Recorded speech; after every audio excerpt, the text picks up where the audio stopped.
ఇంట్లో కూర్చుని ఇంగ్లీష్ నేర్చుకోవాలనుకుంటున్నారా? అయితే వెంటనే మా స్పోకెన్ ఇంగ్లీష్ క్లాసెస్‌కి కాల్ చేయండి. నమస్తే, welcome back to Suman TV. నేను మీ సంజయ్. ఈరోజు మనతో పాటు ఉన్నారు తోడు నీడ ఫౌండర్ రాజేశ్వరి అమ్మ గారు. మ్యామ్తో మాట్లాడి కొన్ని విషయాలు తెలుసుకుందాం. నమస్తే అమ్మ. సరే సంజయ్. అమ్మ, ఇప్పుడున్న జనరేషన్లో చాలా మంది ప్రేమించి పెళ్ళిళ్ళు చేసుకుంటున్నారు. అవును. ప్రేమ పెళ్ళని కాకపోయినా ఇష్టంగా ఇష్టపూర్వకంగా ఒకరినొకరు అర్థం చేసుకుని పెళ్లి చేసుకుంటున్నారు. అవును. కొంతకాలం బాగానే ఉంటున్నారు, కానీ తర్వాత వాళ్ళలో ఏమొస్తుందో అర్థం కావట్లేదు. కానీ ఒక లోన్లీనెస్, ఇష్టం లేని హ్యాపీగా ఉంటారు, అన్హ్యాపీగా ఉండటం, ఏదో కోల్పోయినట్టు ఉండడం, ఇలాంటివి చూస్తున్నాం. అవును. ఇష్టంగా పెళ్లి చేసుకున్నా ఎందుకు ఇలాగా అవుతుందమ్మా? అది ఒక పెళ్లి విషయంలోనే కాదు, వాళ్ళ నేచర్లో ఉంది అది. అంటే ఎన్ని ఉన్నా సరే ఏదో లేని దానికోసమని పాకులాడడం, లేని దాని గురించి బాధపడడం. వాళ్ళ యాటిట్యూడ్ అలాంటిది. అంటే నెగిటివ్గా ఆలోచిస్తారు కొంతమంది. ఇప్పుడు నేనున్నాను అనుకో, నాకు జీవితంలో అన్నీ ఉన్నాయి, ఏదో భగవంతుడి దయ వల్ల గడిచిపోతుంది. Middle class, upper middle class అయినా డబ్బుకు లోట్లేదు, ఫ్యామిలీ లైఫ్లో బాగుంది, పిల్లలు బాగున్నారు, బాధపడడానికి చెప్పుకోదగ్గ పెద్ద అంశం ఏమీ లేదు. అయినా సరే ఎక్కడో ఏదో ఒక చిన్నది పట్టుకొని నేను బాధపడుతూ ఉంటాను. అంటే నా నేచర్లో ఉంది అది. ఈ తోడు నీడలో ఎవరో జరిగే జవాబు చెప్పలేదు, ఈరోజు మీటింగ్ అవ్వలేదు, అట్లా ఏదో ఒక విషయంలో బాధపడుతూనే ఉంటారు పడేవాళ్ళు. అలాంటి వాళ్ళు ఎక్కువ మంది కూడా ఉన్నారు. ఇప్పుడు ఉన్నదాంతో సంతృప్తి పడేవాళ్ళు చాలా తక్కువ, లేనిది పట్టుకొని బాధపడేవాళ్ళు ఎక్కువ. వాళ్ళ నేచర్లో ఉంది అది. ఆ నేచర్ వాళ్ళు మార్చుకోలేరు కూడా. ఎందుకంటే ఉన్న పళంగా పుటకతో వచ్చిన లక్షణం పొమ్మంటే పోదు కదా. వాళ్ళ యాటిట్యూడ్ మార్చుకుంటే వాళ్ళు కూడా హ్యాపీగా ఉండగలరు, ఉన్నంతలో హ్యాపీగా ఉండగలరు. అంటే బాధపడడానికి కారణాలు ఎదుగుతారంటారు. కారణాలు ఎత్తుతారు. ఆ ఒక కారణం దొరికితే అదే పట్టుకొని వేళ్లాడతారు. కొంతమందికి పిల్లలు సక్రమంగా ఉండరు, అంటే వీళ్ళ పట్ల ఎఫెక్షనేట్గా ఉండరు. ఎన్ని ఉండి ఏం లాభం అండి, పిల్లల ప్రేమ దొరకపోయిన తర్వాత అనుకుంటారు. నిజమే, కనీసం భర్త ప్రేమ దొరికింది కదా, నీ ఫ్యామిలీ లైఫ్ బాగుంది కదా, పిల్లలు పెద్దవాళ్ళు అయిపోయారు, వాళ్ళ సంసారాలు వాళ్ళవి, వాళ్ళ పరిస్థితి వాళ్ళది. నీ పట్ల అంత ఎఫెక్షన్ వాళ్ళు చూపించలేకపోవచ్చు, లేదా వాళ్ళకి ఎక్స్ప్రెస్ చేయడం చేత కాకపోవచ్చు, లేదా నీ పట్ల వాళ్ళు అసలు ప్రేమే చూపించకపోవచ్చు. మిగతావన్నీ బాగున్నాయని హ్యాపీగా ఉండరు. ఎప్పుడు మాట్లాడినా సరే ఆ పాయింటే మాట్లాడతారు. ఎవరితో మాట్లాడినా అదే పాయింట్ వస్తుంది. ఏం లాభమ్మా, నా పిల్లలు సరిగా లేరు, నా పిల్లలు చూడటం లేదు, నా పిల్లలతో నా రిలేషన్ బాగలేదు, అలా ఏదో ఒకటి. లేదా భర్త విషయంలో అన్నీ బాగానే ఉంటాయి, భర్త అంత కోఆపరేటివ్గా ఉండడు ఆవిడతో, ఫుడ్కి షెల్టర్కి లోట్లేదు.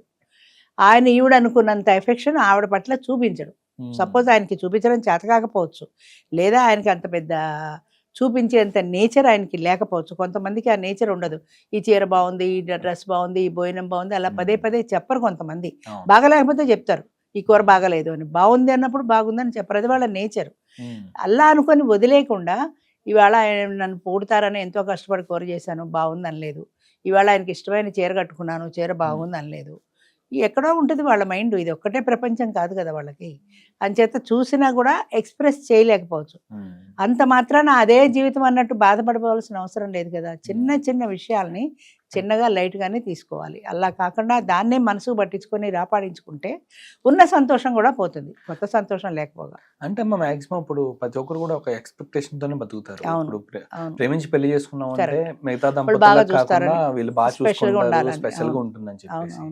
కానీ ప్రేమించి పెళ్లి చేసుకున్న జంటల్లోని ఇలాంటి సందర్భాలు ఏర్పడుతున్నప్పుడు అసలు భార్య గాని భర్త గాని వాళ్ళు అన్యోన్యంగా హ్యాపీగా ఉండాలంటే వాళ్ళ ఎక్స్పెక్టేషన్స్ ప్రధాన కారణం. పెళ్లి అనగానే ఇప్పుడు 50 ఏళ్ళు దాటి మా తోడు నెడలో వచ్చే వాళ్ళందరూ 50+ వాళ్ళే.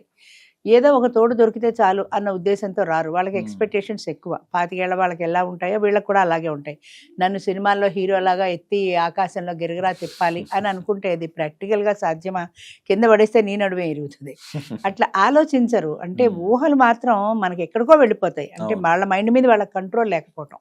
మన మనసు మీద మనకు కంట్రోల్ ఉండదు కాబట్టి ఆ భర్త అన్నీ నా చుట్టూనే తిరగాలి, నన్నే చూడాలి, ఆయన ప్రపంచం అంతా నేనే అవ్వాలి అనుకుంటారు. అది చాలా పొరపాటు. మగవాడి ప్రపంచం చాలా పెద్దది, చాలా విశాలమైంది. అందులో భార్యకు ఒక స్థానం మాత్రమే ఉంది. ఇంకా వాడి ఆఫీసు సర్కిల్, వాడి ఫ్రెండ్స్, దోస్తులు, మిగతా ప్రపంచం చాలా ఉంటుంది. ఇవన్నీ మానేసుకొని రాడు కదా. ఒక ఆయన ఎవరో చెప్పాడు, ఆయన ఎవరో ఒక వ్యక్తిని ఇష్టపడ్డాడు సెకండ్ మ్యారేజ్ గురించి.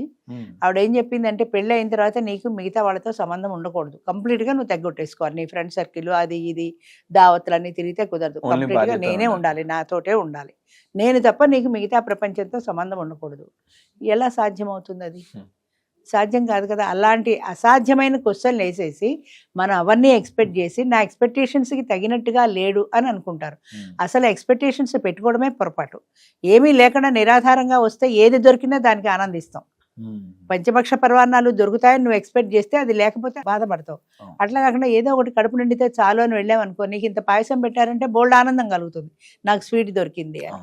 అంచేత మన లిమిట్ని మించి, మన అర్హతల్ని మించి ఎక్స్పెక్టేషన్స్ పెట్టుకుంటే అది జరగదు అని తర్వాత ఆ బాధ, నిరాశ, నైరాశ్యం చివరికి అవే మిగులుతాయి. భగవంతుడు ఎంత ఇస్తే అంత అనుకుని నువ్వు పాజిటివ్ థింకింగ్తో పెడితే దొరికిన దాంతో సంతృప్తి పడగలుగుతావు, పడాలి కూడా. ఎలా కంట్రోల్ చేసుకోవాలంటారు ఈ ఎక్స్పెక్టేషన్స్ అనేవి? అది వాళ్ళ మైండ్ కంట్రోల్లో ఉండాలండి. దేనికైనా సరే మనసే ప్రధానమైంది. ఇప్పుడు నేను కాఫీ తాగాలనుకున్నాను అనుకోండి, నాకు కాఫీ అందుబాటులో లేదు, నేను కాఫీ తాగాలనుకున్నాను, నాకు ఎన్ని కోట్లుండి ఏం లాభం, నేను కాఫీ తాకపోయిన తర్వాత అని బాధపడ్డాం ఒక రకం.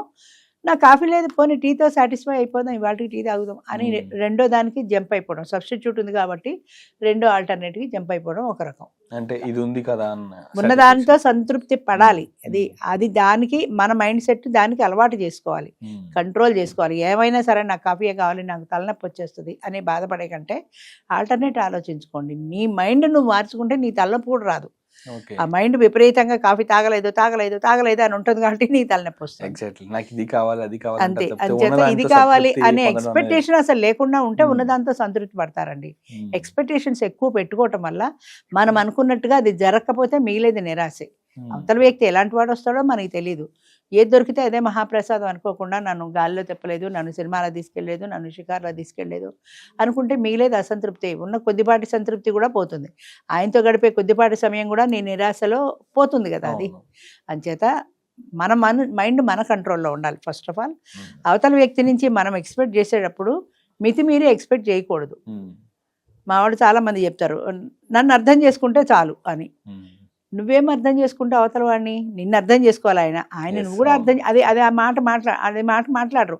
అది ఎలాగూ ఉంటుంది కదా, ఎలాగుంటుందని ఏం తెలుసు? పెళ్ళైన తర్వాత ఏం కొట్టుకు వస్తారు తెలియదు కదా. అంచేత ఎక్స్పెక్టేషన్స్ ఎక్కువ పెట్టుకోకూడదు. భగవంతుడు మనకి ఇచ్చినంత దొరికినంత ప్రయత్నం చేద్దాం, దొరికితే దొరుకుతుంది, లేకపోతే లేదు. అప్పుడు ఏంటంటే అంత నిరాశ, నిస్పృహ ఉండవు. థ్యాంక్ యూ అమ్మ, థ్యాంక్ యూ వెరీ మచ్.